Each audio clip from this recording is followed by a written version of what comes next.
का धन्यवाद। सजाद मुंशी साहब हमारे बीच में बैठे हैं और इश्तियाक भट्टी साहब हैं और जफ़र साहब भी कहीं पीछे बैठे हैं। थोड़ा आगे भी तशरीफ ले आए, हम आपको देखते रहेंगे। बहुत शुक्रिया जनाब मुफ्तार साहब। कुल्लु नफ्सिन ज़ाइक़तुल मौत, जो शख्स इस दुनिया में आया है उसको मौत का मज़ा चखना है और इस गली से सबको गुजरना है। मैं यहाँ बैठे बैठे इस हाल में एक बात सोच रहा था कि मैं मसूद साहब की ज़िंदगी के किस पहलू पे यहाँ बात करूँ। मेरे से पहले यहाँ बहुत सारे मुकर्रिरीन ने मसूद साहब के साथ अपनी एसोसिएशन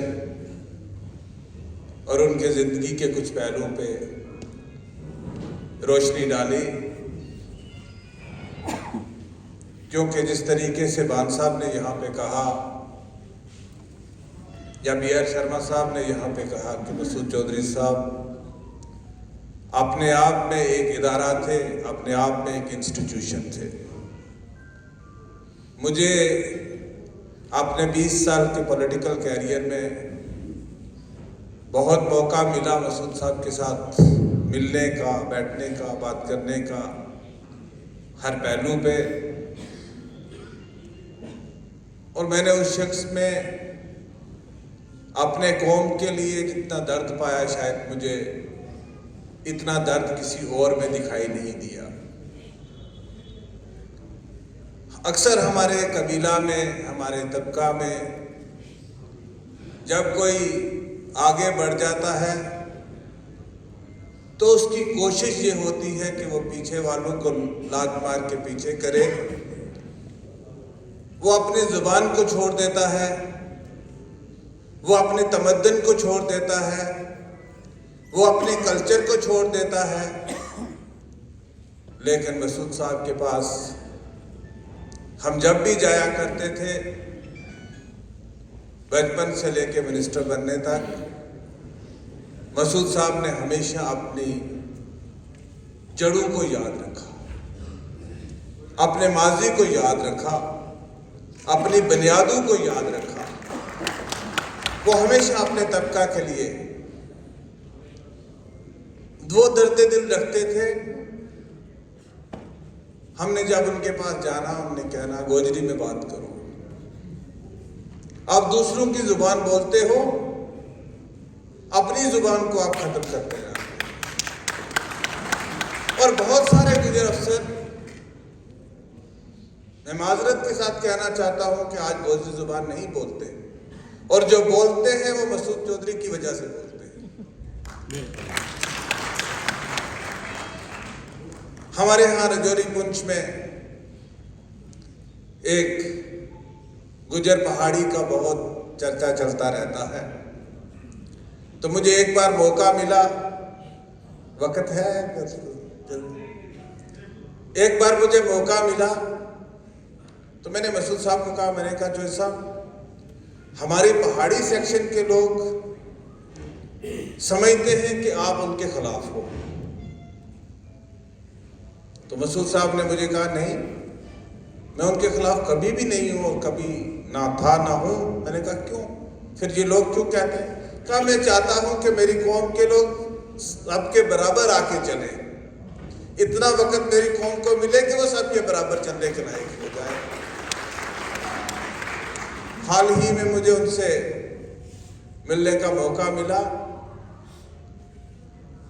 मेरे ख्याल से उनकी वफात से चंद दिन पहले काफ़ी तफसील से उन्होंने मेरे साथ बातें की। मुझे अच्छा लगा कि उनसे मेरी वो आखिरी मुलाकात जो रही, बहुत चीज़ें मुझे उनसे सीखने में मिली। हमारे जब रजौरी में बाबा गुलाम शाह बादशाह यूनिवर्सिटी का वाइस चांसलर लगाने की बात आई तो मुफ्ती साहब जम्मू कश्मीर के चीफ मिनिस्टर थे।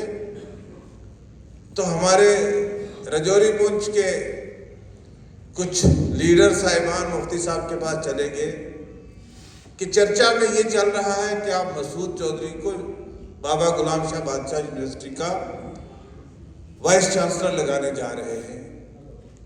तो मैं मुफ्ती साहब के पास बैठा था, तो क्योंकि जावेद राना साहब उस वक्त नेशनल कॉन्फ्रेंस के एमएलए थे, सरकार पीडीपी की थी, तो कहा ये तो लगने से हमारी पार्टी को नुकसान हो जाएगा।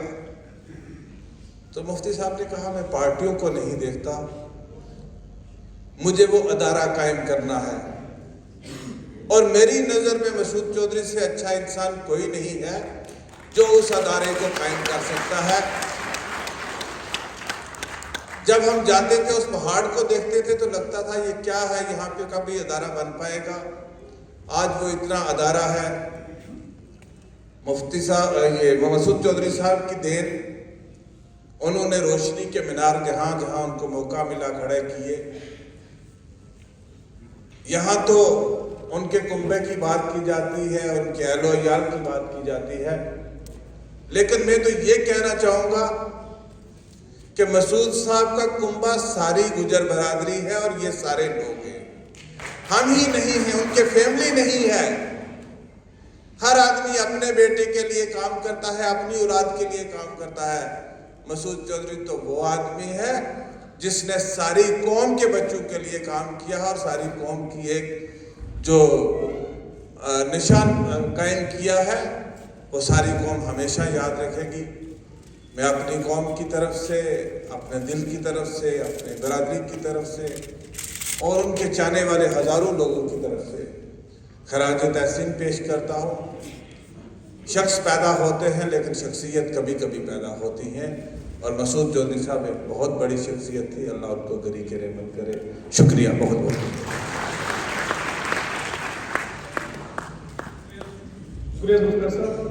अब मैं दावत दूंगा सरदार मंजीत सिंह, फार्मर मिनिस्टर, वो स्टेज में तशरीफ लाएंगे और अपने ख्यालात का इजहार करेंगे।